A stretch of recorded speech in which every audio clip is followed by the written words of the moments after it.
को लिख लीजिए बिल्कुल बोल्ड शब्द में। ये जन स्वराज की जो पूरी परिकल्पना है, इसमें कोई गठबंधन की संभावना किसी तरह की, किसी दल, किसी व्यक्ति से राजनीति में कदम रखे, लेकिन आने वाला वर्ष जो है 2024 में वो लोकसभा चुनाव है, तो उसमें आपकी कोई भूमिका होगी। वाला दूसरा कि जो अभी वर्तमान में राजनीति है वो गठबंधन को लेकर के है, तो क्या ऐसा कहीं दिख रहा है आपका कि हम किसी के साथ आप अलायंस भी कर सकते हैं बिहार की राजनीति में? पहली बात आप ये समझिए कि जब मैंने पदयात्रा शुरू की उसी दिन ये बताया है कि दल तभी बनेगा जब मैं करीब करीब पूरा बिहार पैदल चल लूंगा। तो लोकसभा से पहले तो अभी हम आधा बिहार ही कर पाए हैं, 2-4-5 जिला और कर लेंगे। लोकसभा से पहले जन स्वराज दल बनने की संभावना तो मैं नहीं देखता, लेकिन अगर लोग ये चाहते हैं कि वो चुनाव लड़े, जो लोग जन स्वराज परिवार से इस परिकल्पना सोच से जुड़ रहे हैं, और अगर वो तय करते हैं कि चुनाव लड़ा जाए तो उन जगहों पर चुनाव लड़ सकते हैं। लेकिन जो चुनाव लड़ेगा वो निर्दलीय के तौर पर लड़ेगा।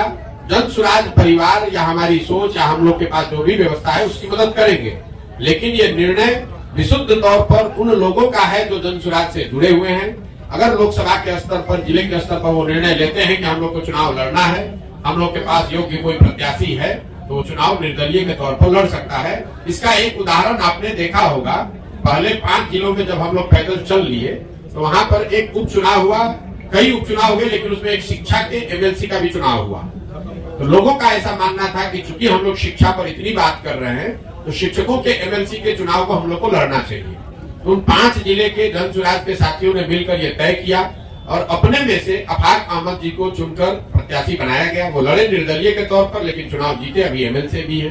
तो लोकसभा में ये संभव है कि जन स्वराज के जो साथी जिन जिलों में हम लोग पदयात्रा कर चुके हैं या जहां पर वो संगठन बन गया है, वहां पर अगर वो तय करते हैं कि चुनाव लड़ना है, उनके पास उनकी नजर में कोई योग्य उम्मीदवार होगा तो वो उम्मीदवार निर्दलीय के तौर पर लड़ सकता है।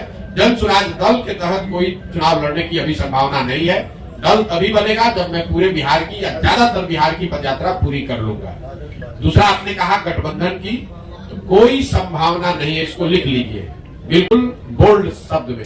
ये जन स्वराज की जो पूरी परिकल्पना है, इसमें कोई गठबंधन की संभावना किसी तरह की, किसी दल, किसी व्यक्ति से है ही नहीं। ये नई व्यवस्था बनाने की बात है। ये एमएलए जीतने का, एमपी जीतने का, चुनाव लड़ने का अभियान नहीं है। बिहार में व्यवस्था परिवर्तन के लिए इतना बड़ा संघर्ष हमने शुरू किया है।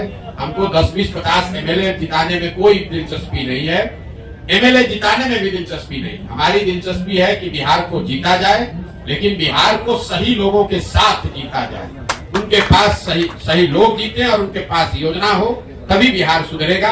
और जो हमारी अपनी समझ है कि जो अभी तक हमने देखा है 16 महीनों में, अभी तक जो मुझे दिख रहा है, जब ये दल बनेगा तो बिहार की जनता तैयार है, या तो वो इस दल को अर्श पे बैठाएगी या फर्श पे रखेगी।